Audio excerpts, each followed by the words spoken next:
sampaikan bahwa di Kecamatan Wonowajo saat ini terkena banjir. Ada dari 16 kelurahan, ada 11 kelurahan yang terdampak banjir, mulai dari ketinggian 30 cm sampai 250 cm. Ada 5 kelurahan yang tinggi airnya mencapai 2 meter ke atas.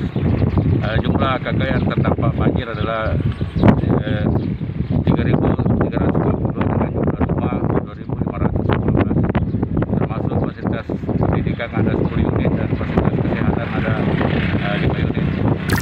Kebutuhan masyarakat saat ini adalah bambu